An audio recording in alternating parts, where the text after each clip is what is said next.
verso 14. Marcos, capítulo 9, a partir do verso 14.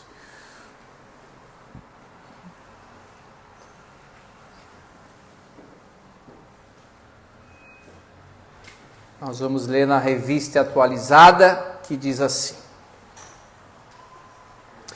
Quando eles se aproximaram dos discípulos, viram numerosa multidão ao redor e que os escribas discutiam com eles. E logo toda a multidão, ao ver Jesus, tomada de surpresa, correu para ele e o saudava. Então ele interpelou os escribas: que é que discutis com eles? E um dentre a multidão respondeu: Mestre, trouxe-te o meu filho, possesso de um espírito mudo, e este, onde quer que o apanha, lança-o por terra, e ele espuma, ri-lhe os dentes e vai definhando. Roguei a teus discípulos que o expelissem, eles não puderam. Então Jesus disse: ó geração incrédula. O que é incrédulo? Sem fé, que não acredita. Até quando estarei convosco? Até quando vos sofrerei? Trazei-mo. E trouxeram-lhe. Quando ele viu a Jesus, o espírito imediatamente o agitou com violência, e caindo ele por terra, revolvia-se espumando. Perguntou Jesus ao pai do menino: há quanto tempo isto lhe sucede? Desde a infância, respondeu, e muitas vezes tem lançado no fogo e na água para o matar. Mas se tu podes alguma coisa, tem compaixão de nós e nos ajuda. Ao que lhe respondeu Jesus: se podes, tudo é possível ao que crê. E imediatamente o pai do menino exclamou, aí tem um colchete ali, né? Com lágrimas: eu creio, ajuda-me na minha falta de fé. Vendo Jesus que a multidão concorria, repreendeu o espírito imundo, dizendo-lhe: espírito mudo e surdo, eu te ordeno, sai deste jovem, nunca mais tornes a ele. E ele, clamando e agitando-o muito, saiu, deixando-o como se estivesse morto, a ponto de muitos dizerem: morreu. Mas Jesus, tomando-o pela mão, o ergueu e se levantou. Ele, quando entrou em casa, os seus discípulos lhe perguntaram, em particular: por que não podemos nós expulsá-lo? Respondeu-lhes: esta casta não pode sair senão por meio de oração. Aí, algumas versões mais atuais acrescentaram jejum, mas está em colchetes ali, não está? Porque no original não tinha jejum. Amém? Feche os teus olhos. Pai, em nome de Jesus, nós somos muito agradecidos por todo esse mês de maio, todo o teu ensinamento, toda a tua palavra que edificou, fortaleceu, renovou, acrescentou fé ao nosso coração, Senhor, e que a nossa fé jamais será a mesma novamente, Pai, porque nós confiaremos, nós descansaremos, nós entregaremos em tuas mãos, como fala o profeta Isaías: nem olhos viram, nem ouvidos ouviram outro Deus como tu, que trabalha para aqueles que em ti esperam, Senhor. Nós cremos, esse é o ano aceitável do Senhor sobre as nossas vidas, Pai. A despeito do que tem acontecido no Brasil e no mundo, nós estamos debaixo de uma palavra de Jesus para as nossas vidas. E ao encerrar essa série hoje, que a unção quebre o jugo, rompa e despedace todo o peso e nos impulsione para um novo tempo, uma nova dimensão de caminhar e de viver pela fé. E que a recompensa, que o galardão venha do Senhor para as nossas vidas, de tal forma que a nossa vida irá ser agradável aos teus olhos, Pai. Essa é a nossa oração, em nome de Jesus. Amém, Senhor. Amém, queridos? Jesus, ele recém havia descido do monte, do Sermão do Monte, e lá embaixo os discípulos já tinham tomado uma canseira, porque tentaram expulsar esse demônio da vida desse rapaz, e não conseguiram. E aí ali ficou uma discussão com os religiosos, com os discípulos, o pai, enfim. E aí Jesus ficou revoltado, irado, indignado, até com seus próprios discípulos, e disse para eles: geração de... vocês não têm fé. E aí Jesus foi, expulsa o demônio do rapaz, parecia até que o guri tinha morrido, ficou branco, e aí Jesus levanta o menino, e fica uma pulga atrás da orelha, ou melhor, um elefante atrás da orelha dos discípulos, e quando chega em casa, eles com certeza foram perguntar para Jesus. E até hoje, muitas igrejas e muitos irmãos, por falta de interpretação correta da Bíblia, se apoiam exatamente sobre esse versículo para dizer que muitas situações são resolvidas apenas com jejum e oração. Qualquer problema, qualquer bucha que estoure, não, até hoje estava conversando com ele, não, eu vou fazer o jejum de Esther, fica até bonito, jejum de Esther. Eu falei, meu Deus, não sei nem quantos dias são, mas tem um jejum de Daniel que o pessoal gosta também, né? Tem um jejum não sei de quem, e por aí vai. Pastor, é contra o jejum? Não. Tanto é que eu vou pegar esse feriado aí e vou sumir do mapa, eu volto só sábado. Mas eu não posso interpretar de forma errada o texto, eu preciso ser fiel ao texto. Sim ou não? Sim. E dentro desse contexto, fica claro que eles não conseguiram expulsar o demônio do guri porque eles não tinham fé. Não é porque não tinha jejum, porque eles não tinham fé suficiente. E aí o pai do guri, um pouco antes, fala: Senhor, eu acredito que tu podes fazer alguma coisa por ele, que se o Senhor usar de misericórdia e compaixão com ele, o Senhor pode livrar ele. Aí Jesus falou: se eu posso, tudo é possível ao que crê. E aí ele tem a humildade e a sinceridade de dizer: ajuda-me na minha pequena fé.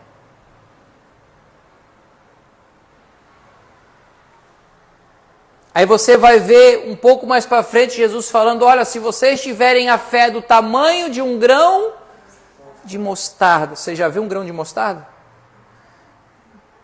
É do tamanho de uma pulga. Não sei se você tem um caramelo, ou um vira-lata, ou um cachorro de raça, mas é muito pequeno.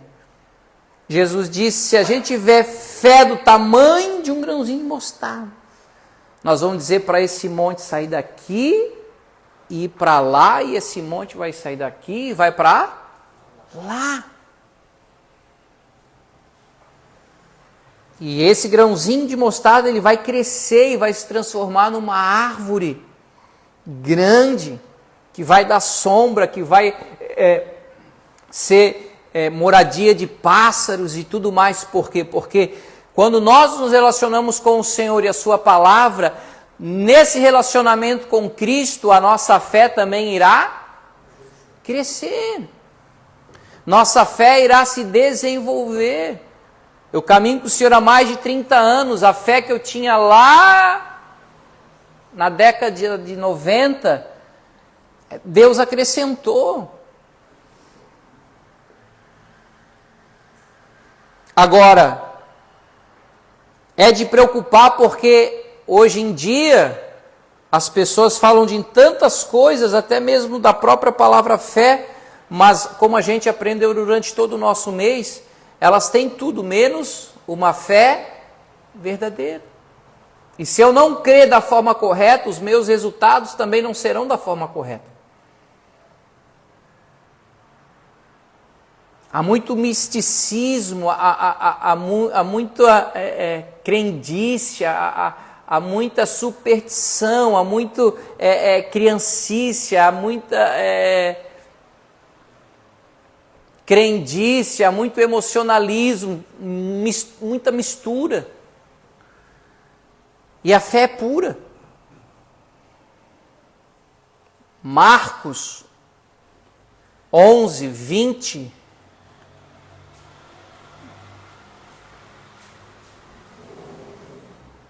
Aquele episódio que Jesus estava com fome e ele passa por uma figueira cheia de folha e ele procura figo e não tinha.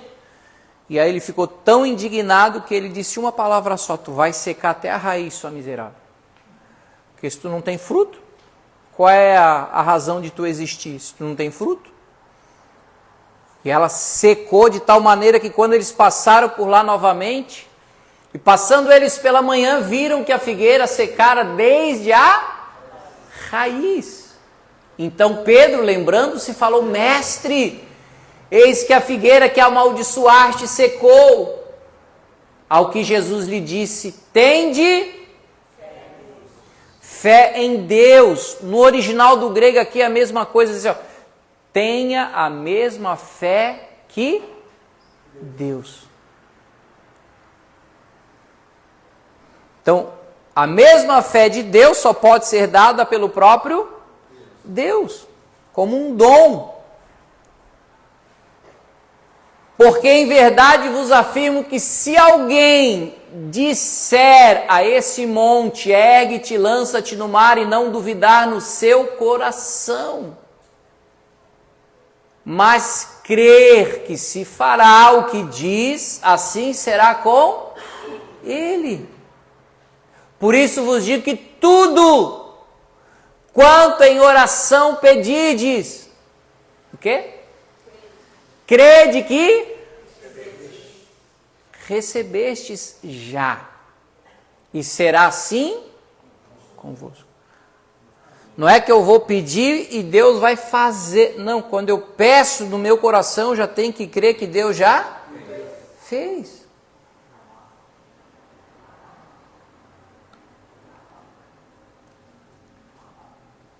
Por isso que quando a gente ora com fé, a gente mais agradece do que pede. Porque se a tua oração ainda é só de desespero, é porque você não está crendo o suficiente.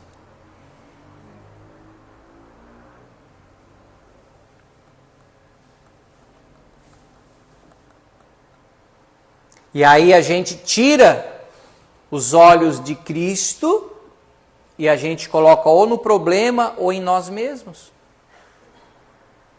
Hebreus 12, 2, o autor diz que nós precisamos estar com os nossos olhos firmes em quem? Em Jesus. Olhando firmemente para o autor e consumador da fé.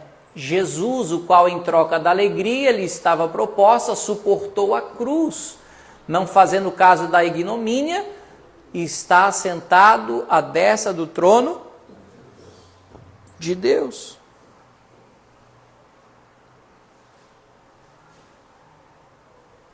De repente os discípulos foram expulsar o demônio do menino, olhando para eles.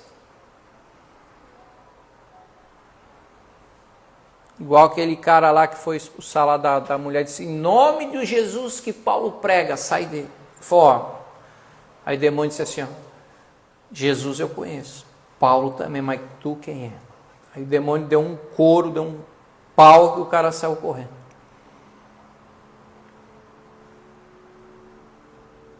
Então, olha a importância da nossa fé ser uma fé original, uma fé autêntica, uma fé genuína e verdadeira. O pai do rapaz foi sincero, falou: minha fé é pequena, mas o senhor, desculpa, mas se o senhor pode fazer alguma coisa, eu preciso que o senhor faça. Mas ele já estava com fé. senão não tinha nem pedido, né? E Deus quer encontrar em nós essa fé para pedir, para viver. Porque do princípio ao fim da nossa caminhada com Cristo, ela não pode se dar pelo nosso esforço, pela nossa capacidade, pela nossa performance, ela se dá única e exclusivamente pela fé em Cristo. Romanos 1, 16 e 17.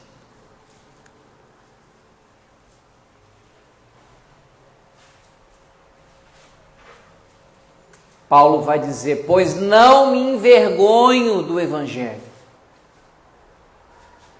porque é o poder de Deus para a salvação de todo aquele que crê.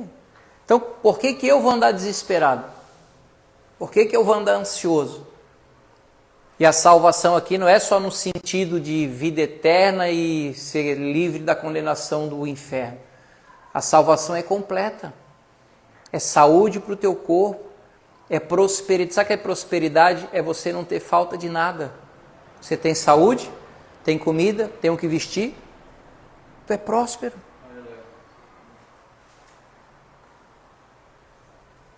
Não, pastor, eu não sou próspero. Não, o que tu é então? Só porque tu não tens uma BMW X7 na tua garagem?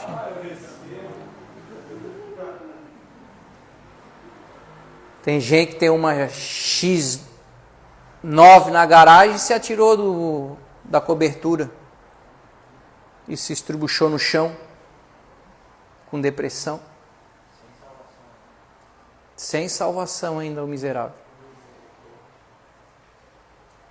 Então, é o poder de Deus para a salvação de todo aquele que crê. Primeiro do judeu e também do grego, ou seja, de quem não é judeu. Visto que a justiça de Deus se revela no Evangelho, Evangelho de Cristo, Evangelho da cruz, de fé em fé, ou seja, desde o princípio até o fim, sempre será única e exclusivamente pela fé. Em nenhum momento vai ser pela emoção, em nenhum momento vai ser pelos recursos, em nenhum momento vai ser por influência das pessoas.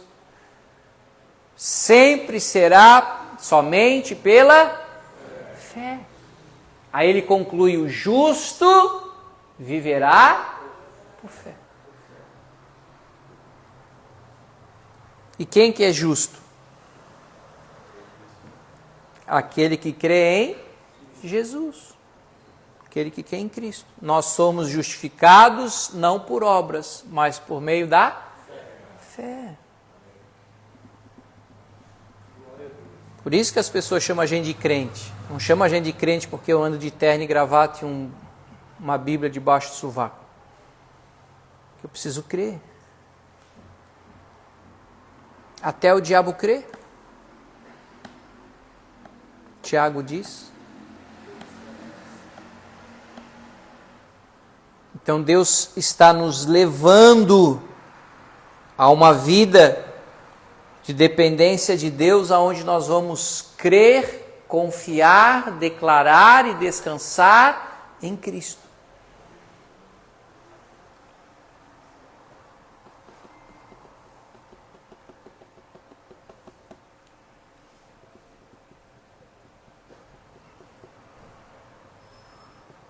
E eu nunca me esqueço uma das nossas aulas que a gente estava falando, nem sei o que estava falando, mas entrou lá jejum.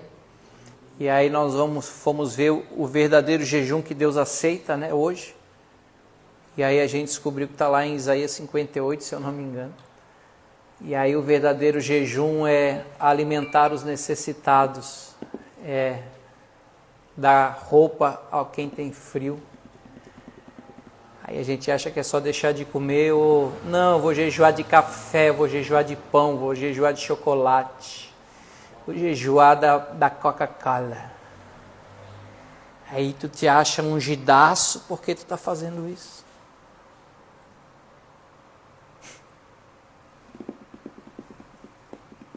Olha que evangelho fajuto.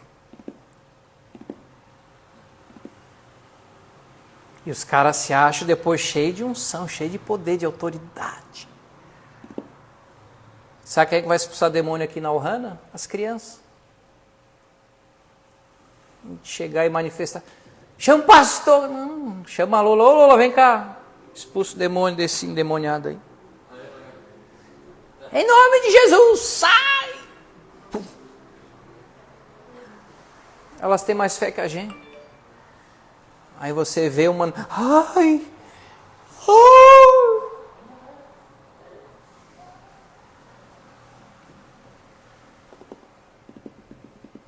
Jesus já triunfou sobre eles.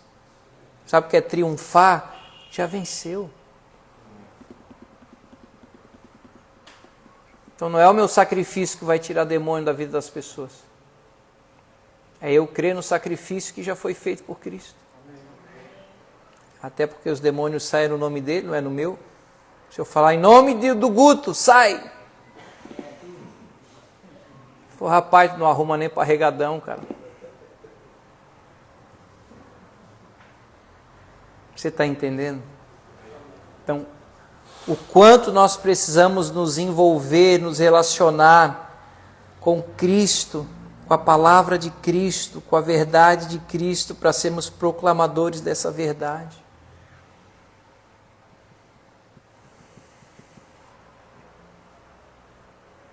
E antes de fazer alguma coisa, você já tem que crer. Porque quando eu parto do princípio que eu creio, óbvio que eu vou fazer. Não existe fé morta. Tiago fala que fé sem obras é morta. Se eu creio, eu vou realizar. Mas por consequência dessa fé, não o contrário. Preciso realizar para ser aceito ou agradar a Deus. Não. O que vai agradar a Deus é a minha fé. Você está entendendo? Então nessa noite nós vamos orar para que realmente essa fé, que manifesta a luz em meio às trevas, esteja acontecendo através das nossas vidas. Amém? Você às vezes não percebe, mas o mundo jaz no maligno. O mundo lá fora está escuro. O mundo lá fora está em trevas. E quem porta a luz somos nós. E Jesus disse, não se coloca um luzeiro, um candeeiro debaixo da cama. Precisa ser colocado em cima de um armário para poder iluminar todo o quarto, a sala. E essa luz não é nossa. Essa luz é Cristo. E às vezes você não percebe, mas as pessoas lá fora percebem a luz que está em você. E a maioria não vai gostar. Porque você perturba as trevas. É a mesma coisa que você queria acender a luz do quarto lá, 4 horas da manhã. Se você tiver com a tua esposa, teu marido, teus irmãos dentro do quarto, eles vão te xingar até a 3ª e 4ª geração. Apaga isso aí! Não é assim? Que a luz incomoda quem está no escuro. Mas essa luz que é a nossa fé em Cristo não pode ser apagada. Ela tem que ser exercida. E essa fé precisa ser exercida em amor. E se não for para ser exercida em amor, pode esquecer. Que Jesus falou que naquele dia muitos vão chegar diante dele e vão dizer, Senhor, mas em teu nome nós expulsamos demônio, em teu nome a gente curou, em teu nome a gente profetizou. Aí Jesus vai dizer assim, apartai-vos de mim para o fogo eterno, porque eu não vos conheço. Forte isso. Então, existem pessoas que até exercem autoridade pelo poder de Cristo, mas que não se relacionam com Cristo.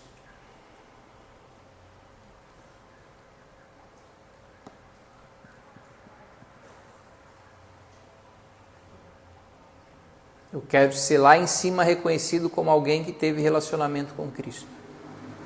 Que não somente, simplesmente usou o nome de Cristo. Amém? Isso não significa que seremos perfeitos, mas andaremos por fé. Feche os teus olhos.